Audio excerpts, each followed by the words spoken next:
Doy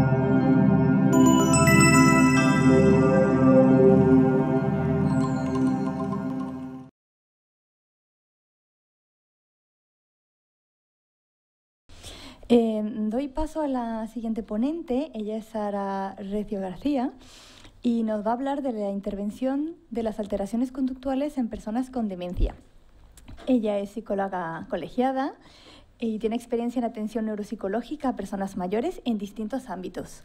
Es experta en la evaluación e intervención del deterioro cognitivo y de las demencias. Ha trabajado en residencias y en intervención domiciliaria.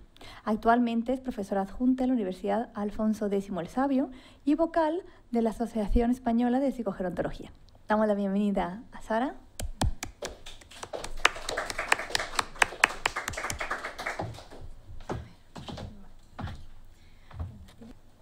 Bueno, muchas gracias, Esther, por la presentación.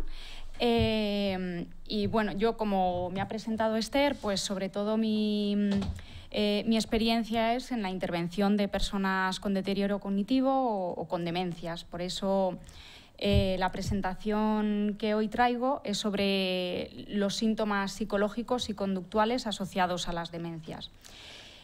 Bueno, cuando empecé a elaborar esta presentación, consideré estos temas porque considero que muchas de las compañeras sí que tienen experiencia con personas mayores, pero otros muchos pues desconocen términos muy básicos, ¿no?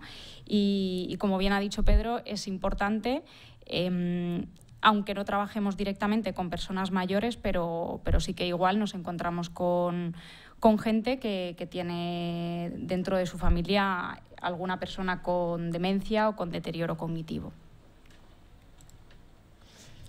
Bueno, como bien sabemos, la pirámide poblacional está invertida, cada vez hay más personas mayores y uno de los factores de riesgo principalmente para desarrollar una demencia es la edad. Cuanta más edad tenemos, más riesgo de desarrollar una demencia. En el mundo entero se calcula que actualmente hay unas 50 millones de personas que padecen demencia.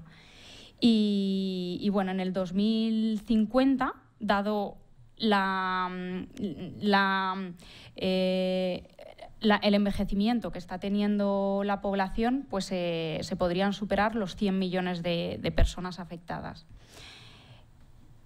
La enfermedad de Alzheimer es la demencia más común, que acapara entre un 60 y un 70% de los casos. Sin embargo, cuando hablamos de demencia, el término de demencia es un abanico muy amplio. Tenemos la demencia tipo Alzheimer, la demencia por Huntington, por cuerpo de Lewy, por Parkinson, la demencia vascular, la demencia frontotemporal, que la que más nos suena, como hemos dicho antes, es el Alzheimer, pero que no tenemos que olvidarnos que hay otros tipos de demencia, ¿no? Y el término de demencia senil, que ya está obsoleto, pues tendremos que diferenciar entre unas y otras. Cuando miramos nuestro manual diagnóstico actual, el DSM-5, nos fijamos que los criterios para un trastorno neurocognitivo mayor o demencia hace referencia sobre todo a los síntomas cognitivos. Tiene que haber evidencias de un declive significativo a nivel cognitivo comparado con el nivel previo de la persona. La preocupación por la función cognitiva que ha sido disminuida, bien reportada por el propio individuo o por un familiar o amigo, ¿no? Y un deterioro sustancial del rendimiento cognitivo evidenciado por test neuropsicológicos. Es decir, siempre hablando a nivel cognitivo, de los síntomas cognitivos. También, para clasificarlo dentro de un trastorno neurocognitivo mayor, tiene que haber interferencia en la autonomía de las actividades básicas e instrumentales de la vida diaria. Es decir, Desde hace muchísimos años se ha considerado principalmente la demencia como una combinación de factores de tipo orgánico y cognitivo. Y actualmente nuestro DSM-5 se centra principalmente en la sintomatología cognitiva para incluir en los criterios diagnósticos de demencia. Sí que es verdad que el manual estadístico, el manual diagnóstico, también propone unos subtipos de demencia, como hemos visto antes, ¿no? De Alzheimer, de frontotemporal, de cuerpos de Lewy, que sí que incluyen algunas alteraciones conductuales. Pero, sobre todo, se ha estado dejando de lado el enfoque biopsicosocial, que no es hasta el 1995 cuando por primera vez se menciona la parte psicológica y conductual que abarca las demencias. Por entonces se acuña el término de alteraciones conductuales de la demencia, que luego pasa a definirse como síntomas psicológicos y conductuales asociados a las demencias. Que el término síntomas todavía es muy médico, ¿no? En realidad sería más adecuado referirnos como signos. Y cuando hablamos de estos síntomas o signos, nos referimos a un conjunto heterogéneo de reacciones psicológicas, síntomas psiquiátricos y de comportamentales, que suceden en personas con demencia de cualquier etiología. Sí que es verdad que como sabemos, hay en algunos tipos de demencia que son más prevalentes la alteración conductual o psicológica, como es en la demencia frontotemporal, con la que sí que cursan al inicio. Bueno, a partir de aquí se proponen varias clasificaciones de estos síntomas que podemos englobarlos dentro de síntomas psicóticos, ¿no? Como pueden ser las alucinaciones o los delirios, los síntomas más afectivos que serían la depresión, la ansiedad, la agitación, la irritabilidad, o síntomas más comportamentales, como la apatía, la desinhibición, la euforia, la conducta aberrante, motora. Y también, considerando el cuestionario neuropsiquiátrico de Cummings, también hay que tener en cuenta los trastornos vegetativos que pueden aparecer también asociados a la demencia, como es la alteración de sueño o la alteración de la conducta alimentaria. Esta autora, por ejemplo, propone la agitación, el síntoma de agitación, como un síntoma central para que antecede o es a posteriori de otros síntomas bien afectivos, conductuales, psicóticos o vegetativos.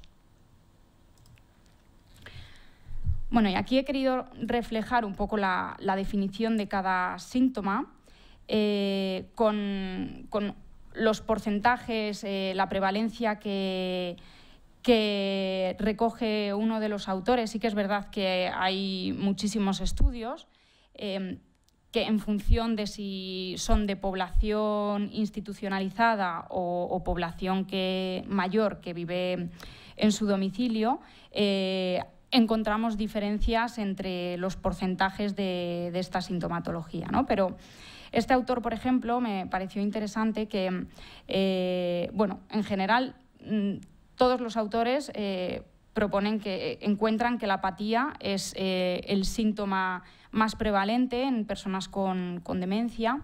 La apatía, ¿no? La pérdida del interés por estímulos o las capacidades o de las actividades que antes sí que eran gratificantes para esa persona. Seguida de la depresión, que aquí hablamos que muchas veces se puede confundir la apatía con la depresión, ¿no? Pero en la depresión hablamos más de sentimientos de tristeza, que puede haber una pérdida de la autoestima, de pensamientos de inutilidad, que también están muy asociados con la pérdida de la funcionalidad, ¿no? El sentirse inútil porque ya no, cada vez van perdiendo funcionalidad, como hemos visto antes, ¿no? La agitación o la agresividad, que puede ser a nivel verbal o a nivel motora, que en general todos los síntomas psicológicos y conductuales asociados a la demencia, son muy importantes trabajarlos e intervenir en ellos porque causan muchísimo sufrimiento, no solo a la persona que lo sufre, sino a su entorno de familiares, de cuidadores. Y una de ellas es la agitación y la agresividad, que puede desembocar en una sobrecarga del cuidador importante. La ansiedad, los estados de temor, de angustia, de inquietud que pueden también expresar las personas con esta patología. La irritabilidad, los cambios emocionales bruscos, tanto de enfados como de llantos, el trastornos del sueño. Sabemos que bueno, en las personas mayores también pueden ocurrir desórdenes en el ciclo sueño-vigilia, pero en personas con demencia hay una mayor proporción de estos trastornos del sueño, bien por insomnio, en la fase REM, que es menos duradera, como puede ser los cuerpos de Levy o en Parkinson, y una hipersomnia también muy característica de estas dos últimas patologías. Hablamos también de síntomas de trastorno de la conducta alimentaria, bien por hiperfagia, de consumo. Muchas veces están interrelacionados, ¿no? La hiperfagia también por el control de impulsos, la desinhibición, o una pérdida del apetito, ¿no? Por la apatía también, o sea que están muchos de ellos interrelacionados. Conducta motora aberrante, las deambulaciones que muchos de nosotros vemos en nuestro día a día, o las preguntas repetitivas, los delirios, las creencias falsas, por ejemplo, de persecución, de robo, sobre todo cuando empiezan a trabajar una cuidadora nueva, ¿no? que siempre se asocia con ideas delirantes de robo o de perjuicio. La desinhibición, que ya la hemos comentado antes, las alteraciones a nivel visual, como ocurre sobre todo en los cuerpos de Levy, pero puede ser también alucinaciones auditivas, olfativas, táctiles, y la euforia, que se ha encontrado como menos prevalente dentro de la demencia, pero que también puede haber sentimientos exagerados de bienestar y una alegría desproporcionada. Bueno, aquí un poco lo que hemos estado viendo, sí que la apatía pues, sería la más prevalente y la euforia la menos prevalente. Sí que es verdad que es importante, no solo para la intervención, tener en cuenta los síntomas conductuales y psicológicos asociados a la demencia, sino también para el diagnóstico diferencial, ya que muchas veces los síntomas nos van a estar indicando que es más probable que curse con un tipo de demencia o de otra, como es el caso de la demencia frontotemporal, que ya he hablado anteriormente, que cursa al inicio, ¿no? con mucha de esta sintomatología, con apatía, con desinhibición, con irritabilidad, incluso con agresividad, ¿no? puede aparecer. La demencia con cuerpo de Levy, que también, como hemos comentado, que cursa con apatía, con delirios, con alucinaciones, con la conducta motora aberrante. Es decir, que es importante tener en cuenta los síntomas psicológicos y conductuales tanto para el diagnóstico diferencial como para la intervención posterior. Bueno, y es que hasta el 90% de las personas con demencia, en algún momento de la enfermedad, van a presentar este tipo de sintomatología. Sí que es verdad que aparece en mayor medida en estadios moderados de la enfermedad, sobre todo a nivel de apatía, de delirios, agitación, irritabilidad. Y la depresión se ha visto que es más prevalente en fases prodrómicas o iniciales de la enfermedad. Claro, ahí es importante también la consciencia de déficit que tenga la persona, porque aquí sí que es verdad que en el deterioro cognitivo leve el síntoma más prevalente es la depresión, ¿vale? Sin embargo, en una persona anosognósica, pues igual no va a desarrollar depresión, aunque sea consciente, porque no es consciente de los déficits. Y Y sí que, como hablaba antes, según los estudios que cojamos, pues encontramos una mayor o menor prevalencia en función de la muestra con la que estudien, ¿no? Sí que en personas institucionalizadas se ha encontrado un mayor porcentaje, pero también es verdad que las personas que luego lo veremos con este tipo de sintomatología es más probable que sean institucionalizadas. Entonces, está relacionado. En estadios moderados es donde se ha encontrado una mayor prevalencia, porque estos síntomas se comportan con una curva en forma de U invertida, que al inicio, como hemos visto, pueden aparecer síntomas de depresión. En las fases moderadas sí que pueden aumentar estos síntomas a la agitación, a los delirios, alucinaciones, pero en la fase grave varios autores comparten en que esta sintomatología disminuye. Bueno, y antes hemos hablado de que anteriormente estaban muy centrados en el modelo biomédico. Sin embargo, sí que es verdad que hay que tener en cuenta que en una persona con demencia existen los factores biológicos, que no hay que olvidar.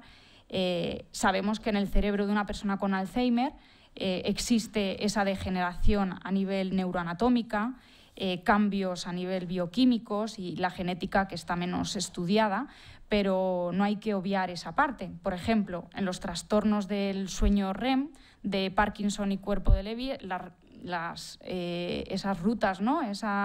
Del ciclo sueño-vigilia, pues está alterado. Entonces, también, que luego veremos, es importante el trabajo multidisciplinar. No hay que obviar tampoco la parte biológica, o en la demencia frontotemporal, que sí que ocurre una alteración a nivel frontal de los lóbulos frontales que va a cursar con una desinhibición, con una apatía, con hiperfagia, porque bueno, pues, el área del cerebro que más se deteriora es a nivel frontal y temporal, ¿no? Sin embargo, a partir de los años 90 es cuando se empieza a dar más importancia a los factores psicológicos que nuestro ámbito abarca, pues los rasgos de personalidad premórbida, ¿no? Quien tuvo, retuvo, que decimos, ¿no? Pues una persona que ha tenido unos rasgos de personalidad previos va a tener más incidencia. Por ejemplo, una persona tímida va a ser más probable que desarrolle una apatía, o una persona con falta de confianza va a poder desarrollar delirios. Una persona con perfeccionismo es más probable que evolucione con síntomas de ansiedad o de depresión. Bueno, y así un largo etcétera. También aquí podríamos hablar de lo que ha estado refiriendo Gemma, ¿no? De las fortalezas de la persona, no solo como los factores de personalidad como factores de riesgo, sino también como factores de protección. Claro, en una demencia, al haber una pérdida de las capacidades cognitivas, todos los factores, todos los rasgos de personalidad previos, muchas veces, por ejemplo, una persona que tenía poca asertividad lo podía compensar inhibiendo esos impulsos, ¿no? o planificando antes la conversación. Sin embargo, si tenemos una pérdida a nivel frontal, pues esas fortalezas o esas compensaciones que esa persona hacía no va a poder inhibir, y va a ser más probable que luego evolucione en una agresividad, por ejemplo, ¿no? Las vivencias previas que ha tenido esa persona, la historia de vida, tan importante de considerar, que no todas las personas mayores son iguales, ninguna es igual, ¿no? Cada año que cumplimos nos vamos diferenciando más los unos de los otros. Y las estrategias de afrontamiento o las fortalezas que hemos mencionado. También es importante considerar los factores sociales para este desarrollo o mantenimiento de la sintomatología psicológica y conductual, como por ejemplo los sucesos estresantes, los cambios de domicilio, ¿no? O si pasa a vivir en una residencia, la pérdida de relaciones que se da en la vejez, ¿no? Pues los duelos bien entre amigos o del propio matrimonio.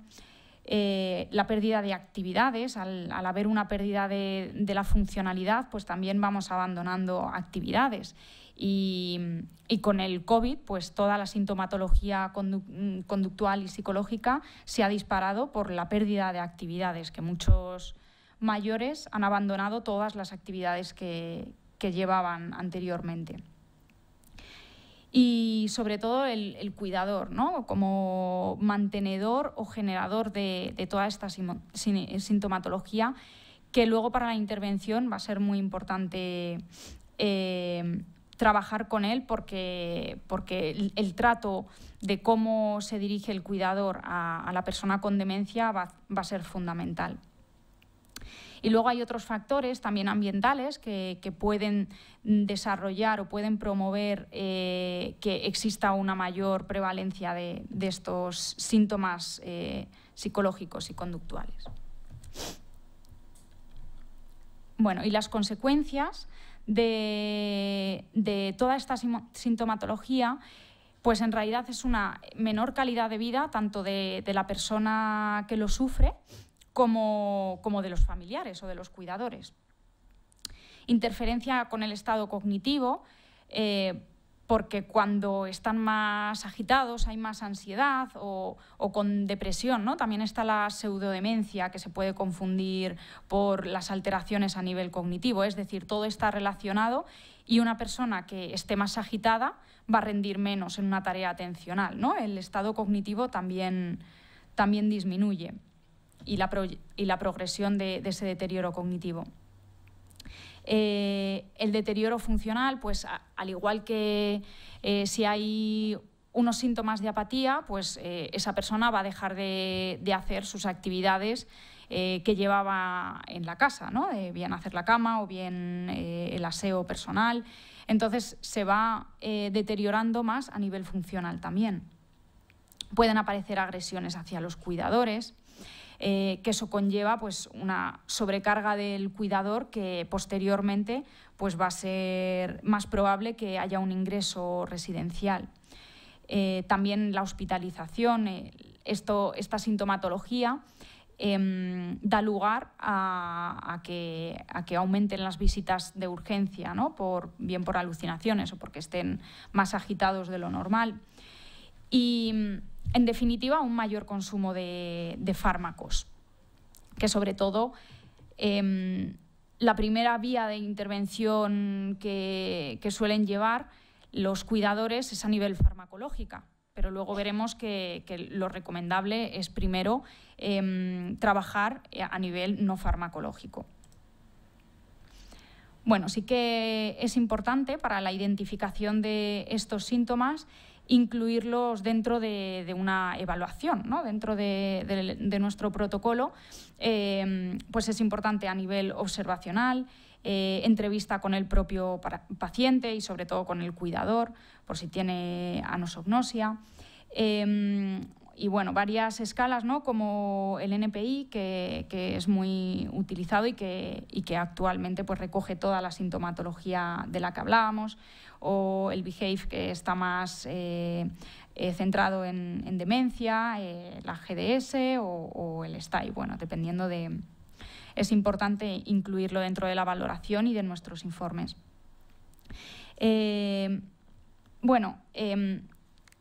Como hemos visto antes, es importante tampoco obviar la parte biológica que acontece también a lo largo de una demencia. Sin embargo, cada persona es diferente y hay que estudiar la historia de vida y modificar los posibles factores desencadenantes o mantenedores de esta sintomatología, ya sean ambientales, las necesidades no cubiertas, si hay alguna enfermedad o por infecciones de orina, ¿no? Que también es muy común toda esta sintomatología. Y sobre todo el plan de acción individualizado, que aunque hay protocolos, ¿no? y basados en la evidencia, pero cada persona es un mundo y hay que estudiar adecuadamente a nivel individualizado, a nivel del entorno, de la relación con el cuidador o los familiares, cómo se está manejando toda esa sintomatología. Sin embargo, tampoco hay que descartar la farmacoterapia cuando hay un gran sufrimiento o peligro para su salud o la del cuidador.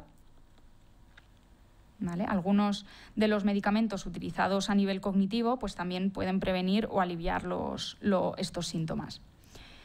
Y bueno, la evidencia actual sugiere como primera línea de tratamiento las terapias no farmacológicas, ya que no tienen efectos secundarios. Bueno, cuando hablamos de terapias no farmacológicas para la intervención de esta sintomatología psicológica y conductual, hablamos de la estimulación cognitiva a nivel grupal para promover el contacto social, porque muchas veces también pues, estos síntomas pueden venir a nivel ambiental, pues pueden venir también por un aislamiento social, ¿no? Algo nos está diciendo que le está ocurriendo a esa persona. Entonces, a nivel de estimulación cognitiva, pues se promueve el contacto social o la estimulación cognitiva enriquecida, es decir, incluir alguna terapia de relajación, de musicoterapia, terapia asistida con animales, entrenamiento de las actividades de la vida diaria. Claro, muchas veces los síntomas de depresión, por ejemplo, vienen ligados a sentimientos de inutilidad. Entonces, pues, el entrenamiento de actividades básicas de la vida diaria se ha visto que también mejoran toda la sintomatología. Y sobre todo a nivel conductual, una intervención para modificar esos factores previos y mantenedores, la rehabilitación cognitiva o la psicoterapia, ¿no? También en los casos de deterioro leve, que todavía sí que haya un proceso de aprendizaje. La musicoterapia, la reminiscencia, el ejercicio aeróbico, el deporte, ¿no? Que también puede ayudar para reducir toda esa agitación o a nivel motor, ¿no? El disturbio motor. Y sobre todo a nivel de cuidador tendremos que intervenir en la educación, en el asesoramiento del familiar, en el entrenamiento del cuidador profesional de cómo manejar esa sintomatología o mismamente la funcionalidad de las actividades que haga esa persona en su día a día. Y sobre todo reducir las sujeciones físicas, que en contraposición pues, produce lo contrario de lo que quiere, ¿no? Produce más sintomatología el que una persona tenga una sujeción física o a nivel químico una farmacología pues, va a derivar en una mayor efectos secundarios. Bueno, y aquí he querido poner, ¿no? Malos tratos, buenos tratos, pero en realidad muchas de las personas cuidadoras o auxiliares que trabajan o profesionales que trabajan en residencias o centros sociosanitarios no es tanto malos tratos, sino muchas veces desconocimiento de cómo actuar ante estos síntomas, ¿no? Pues, por ejemplo, un maltrato o una mala actuación sería discutir o confrontar con esa persona, ¿no? Que cuando está teniendo algún delirio o cuando está agitada, lo más adecuado, el buen trato, sería orientar o distraer hacia otros temas. Promover el maltrato, en el caso de los desencadenantes, pues sería ignorar que hay personas que igual necesitan no necesitan una sobreestimulación de ruidos, adecuar los ruidos, adecuar las luces, el número de personas, que igual pues puede que otra persona en una residencia, ¿no? Pues le altere demasiado y y no sean buen tándem. Una mala actuación sería reforzar los delirios, las alucinaciones. Sin embargo, lo adecuado en este caso sería no reforzar, orientar, como en el caso anterior, intentar extinguir esa conducta, no prestarle atención o razonar en el caso, como cada persona es un mundo, pues sería adecuado intentar razonar con él. En el caso de que no razone, intentar distraer.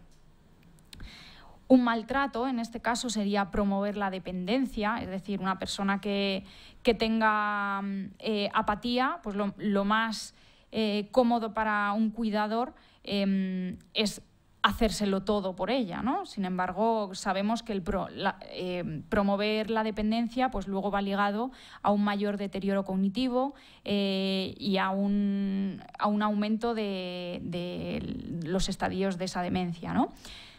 Sin embargo, un buen trato, en este caso, sería promover la autonomía de la persona, ¿no? Aunque cueste más trabajo tirar y motivar a una persona que tenga apatía, pero lo adecuado sería pues, que pudiera hacer las actividades que pueda hacer por él o por ella misma. Romper la privacidad de la persona, ¿no? La intimidad tan importante y la privacidad que a veces se nos puede pasar por alto, que las personas mayores con demencia, aunque tengan un estadio avanzado de esta patología, pero también tienen derecho a una intimidad y una privacidad. Una mala actuación sería aproximarse por detrás, por ejemplo, cuando estamos en un proceso de alucinaciones visuales, ¿no? Que eso puede conllevar a una mayor agresividad o una agitación mayor y desembocar en toda una cascada de sintomatología. Y un buen trato en ese caso sería aproximarse de frente, darle tranquilidad, tocarle cuando le vayamos a hablar para saber que nos referimos a él. Bueno, un maltrato sería pensar que todas las personas mayores son iguales, ya que, como hemos visto, cada persona tiene una historia de vida personal y a lo largo de los años pues, nos vamos diferenciando más los unos de los otros. Sobreestimular el ambiente, aislarles, que hay que promover la interacción social, tanto para disminuir todas estas sintomatologías como a nivel cognitivo. No avisar de situaciones incómodas, avisar, explicar y negociar, ¿no? Todo esto que parece tan obvio. En avisar, por ejemplo, aquí también he incluido el sobreinformarles, ¿no? Muchas veces que tienen médicos y que sabemos que eso les genera una gran ansiedad, tendremos que avisarles y explicarles de que tiene médico, pero no con una semana de antelación, ¿no? Porque si no van a estar rumiándolo y vamos a tener una ansiedad desbordada en esos casos. Privarles de una atención especializada, ¿no? La frase que seguro que varios de nosotros hemos escuchado de para la edad que tiene ya no vamos a invertir, ¿no? En recursos no farmacológicos. Lo más cómodo es pautarle una medicación y no optar por la psicoterapia, la estimulación cognitiva, la intervención conductual con el cuidador. Un maltrato sería promover el sedentarismo,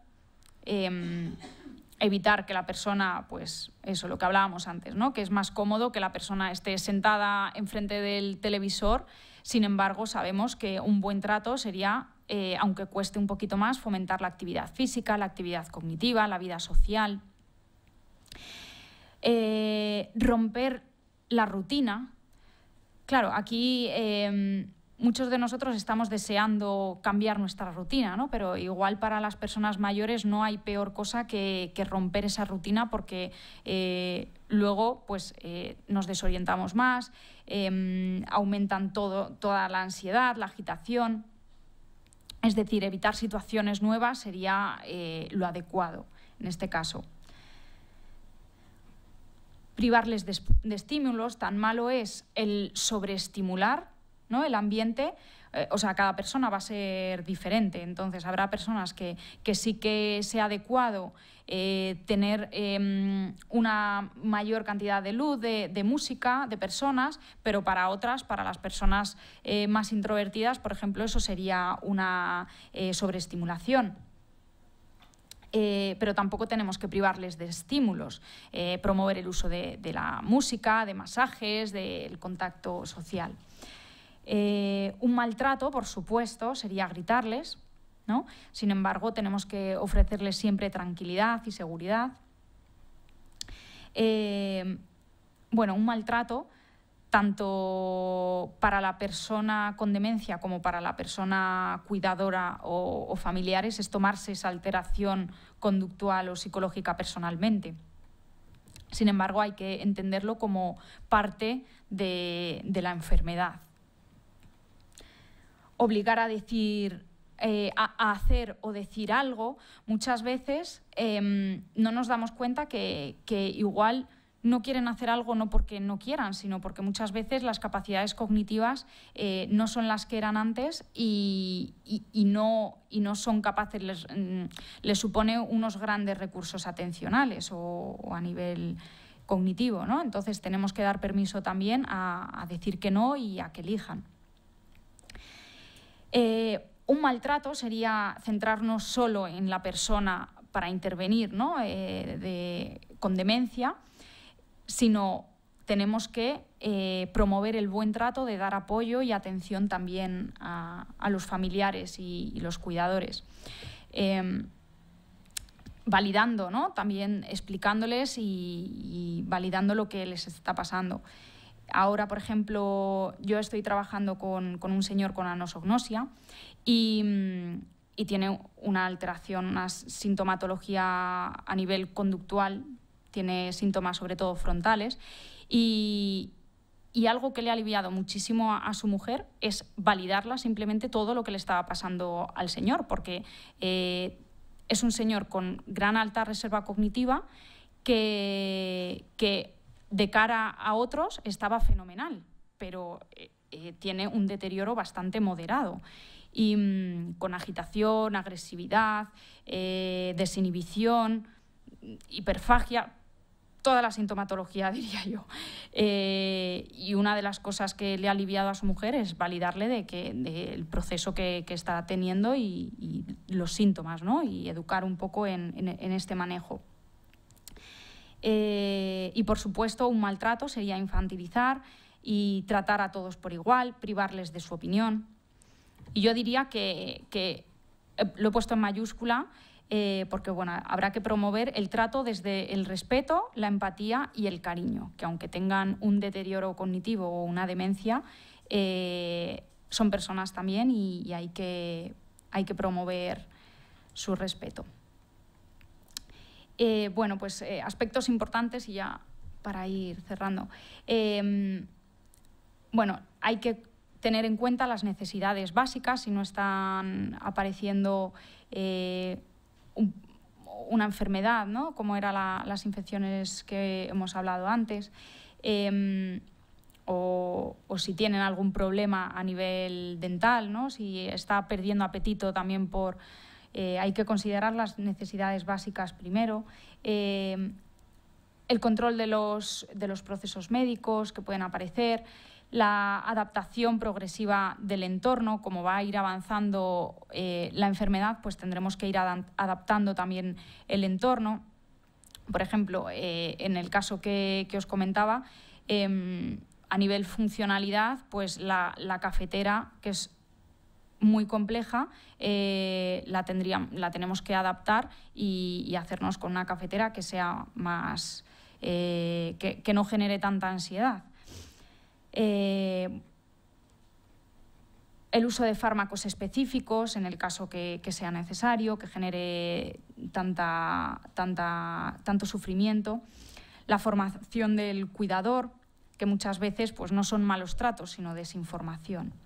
Y el asesoramiento y apoyo a la persona con demencia y al cuidador.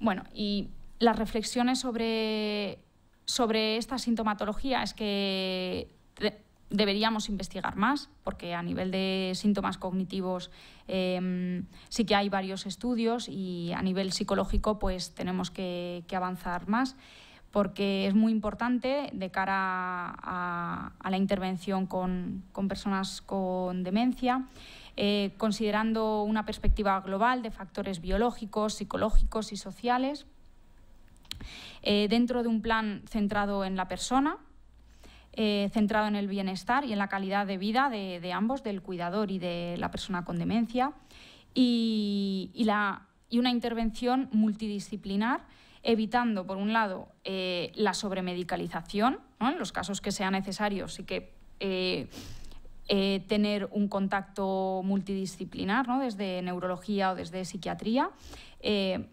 así como evitar una actitud únicamente psicologicista. Bueno, muchas gracias.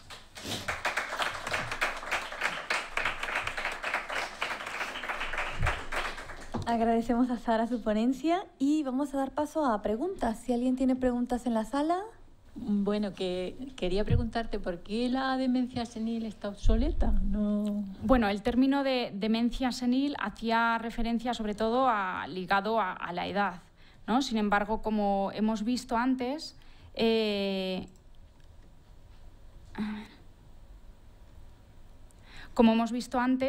hay diferentes tipos de demencia, y en realidad el Alzheimer muchas veces, en un 10% de los casos no cursa con la edad, sino que tiene un inicio precoz, ¿no? Como la frontotemporal también, que se suele dar en fases en edad más jóvenes, ¿no? Entonces, el término de demencia senil se asocia sobre todo a personas mayores, ¿no? Sin embargo, ahora sabemos que existe demencia. Bueno, en realidad lo más correcto según el DSM-5 sería trastorno neurocognitivo mayor en el caso de demencia, o menor en el caso de deterioro leve. Entonces, pues eso, que abarca una gran cantidad de tipologías de demencia, ¿no? El decir demencia senil sería como abarcar todas estas. Sin embargo, sabemos que hay muchas diferencias entre un Alzheimer, un Parkinson, una frontotemporal. O sea, son demencias muy diferentes tanto en el curso como en los síntomas cognitivos o conductuales y psicológicos. Bueno, gracias. Gracias. Me acerco.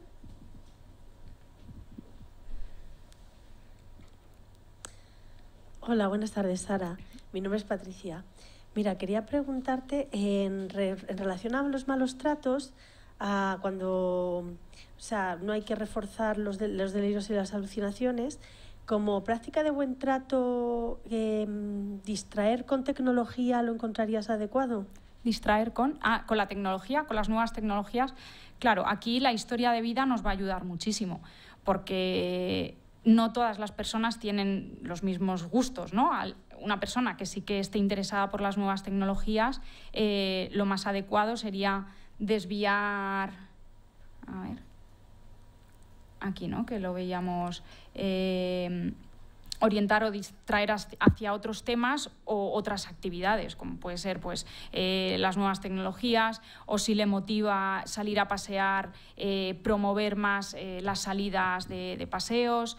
Cada persona la historia de vida nos va a decir mucho sobre cómo podemos manejar esa sintomatología. ¿En tu centro se aplica alguna tecnología o nueva tecnología con este fin? Bueno, yo ahora sí que es verdad que he trabajado en centros, ¿vale? Lo que pasa que ahora sí que me dedico más al ámbito, estoy por cuenta propia interviniendo en los domicilios. Entonces también este tema lo quería sacar en la ponencia porque los síntomas psicológicos y conductuales se trabajan muy bien desde la intervención domiciliaria, porque el contacto es directo con los familiares, puedo ver todo el entorno, ¿no? La modificación, lo que veíamos antes del ambiente, ¿vale? Entonces, bueno, sí que en residencias y demás, pues lo ideal sería formar a los auxiliares o a los profesionales que están en contacto con personas con deterioro y que conozcan todos los buenos tratos y todas las buenas, todo el buen manejo de esta sintomatología para reducir y evitar al final las sujeciones, sobremedicalizar. ¿Tú crees que como parte del buen trato podría proponerse una actividad de enseñar a los mayores a utilizar el móvil correctamente? Tipo WhatsApp, tipo Internet, tipo ver sus correos electrónicos. Por supuesto, por supuesto. Como hemos visto... Incluso si tienen demencia. A ver, depende de qué tipo de demencia, ¿no? Porque hay demencias que sí que está comprometido el aprendizaje. Entonces sí que podemos trabajar el uso de nuevas tecnologías, pero conociendo las dificultades cognitivas con las que nos enfrentamos, ¿no? Si no tienen un buen proceso de aprendizaje, no van a llegar a consolidar esos aprendizajes para utilizarlos de forma autónoma. En un Alzheimer, pero igual en un Parkinson o en un frontotemporal, ¿vale? Que no está tan comprometido a nivel de memoria, sí que podemos trabajarlo, o en un deterioro cognitivo leve, que yo trabajo mucho con deterioro cognitivo leve, y el uso del móvil, de las nuevas tecnologías, es fundamental para promover la autonomía, sentimiento de utilidad, sociabilizar, ¿no? No depender de otros. Así que, por supuesto. Sí, Gracias. Sí.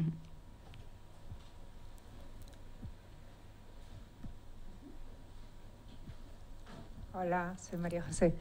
Mira, cuando hablas de demencia de tipo Parkinson, yo siempre había entendido que el deterioro era cuando la enfermedad iba avanzando, ¿no? Pero siempre se asocia a demencia el Parkinson. Claro, un 30% de las personas que yo he trabajado con personas con Parkinson. Claro. Y al principio no tiene por qué... Claro, la demencia por enfermedad de Parkinson suele aparecer en el 30% de las personas que padecen Parkinson. Sí que es verdad que, como hemos visto antes, el mayor factor de riesgo es el aumento de edad. Al igual que en el Parkinson, pues cada vez que van cumpliendo años, pues el riesgo aumenta, ¿no? Sobre todo por la medicación. Por la medicación, que también tiene muchos efectos secundarios. Porque tienen que aumentar, porque si no, pues se va...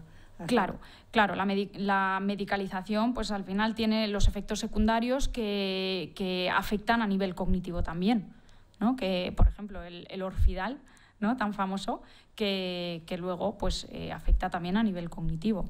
Y en Parkinson, pues eso, el 30% de personas que sufren Parkinson pueden desarrollar una demencia por enfermedad de Parkinson, que no cursa tanto con alteración de memoria, pero sí a nivel problemas visoespaciales, a nivel en el lenguaje, un lenguaje más desorganizado, en la fluencia verbal, ¿vale? Pero luego sí que va evolucionando y van apareciendo ya las dificultades de memoria también, ¿no? O sea, cada tipo de demencia, por eso el término de demencia senil es hablar en términos muy generales, porque cada demencia, cada tipo de demencia es diferente y hay que saber... Pero entonces no había que diferenciar si solo se da en un 30%, ¿sí? Cuando se tiene Parkinson, catalogar ya de demencia tipo Parkinson me parece como un poco... ¿Cómo? No entiendo. Claro, si solo se da en un 30% la demencia en las personas que tienen Parkinson, si ya dices demencia en el Parkinson, es que lo estás en... Claro. Parece que todos los que tienen Parkinson... No, claro, el término en realidad es enfermedad de Parkinson, ¿no? Tú sufres enfermedad de Parkinson, sí. Y luego dentro de la enfermedad de Parkinson puedes tener demencia asociado a enfermedad de Parkinson, eso ¿vale? Sí. Pero yo por resumir, igual sí que sí, eso el término sería más adecuado. Eso. Sobre todo es que yo he trabajado con gente que tiene Parkinson, estaba la Asociación del Parkinson, y meter, claro, y meter ya de entrada demencia con el Parkinson me parecía un poco... Vale, igual ha sido la terminología. Vale. Lo más correcto sería demencia asociado a enfermedad de Parkinson. Sí, me ¿vale? parece más Pero correcto. igual por resumir, igual vale. No, se ha sobre entendido. todo los que hemos tratado Sí. muy de cerca con el Parkinson. Sí. Que no solo por lo que has dicho tú, sino yo también recuerdo cuando lo estudié que hablaba de la demencia, o sea, es que me ha parecido muy bueno además el esquema que nos hemos puesto de un paraguas, ¿no? Y luego ya pues los distintos tipos que se hace referencia como demencia y una de ellas es el Parkinson. Y lo recuerdo y tiene toda la razón la compañera de que es verdad, no tiene por qué darse la demencia. Y me ha parecido una puntualización muy, muy buena. Gracias. Muchas Pues damos gracias. las gracias, Sara. Muchas gracias.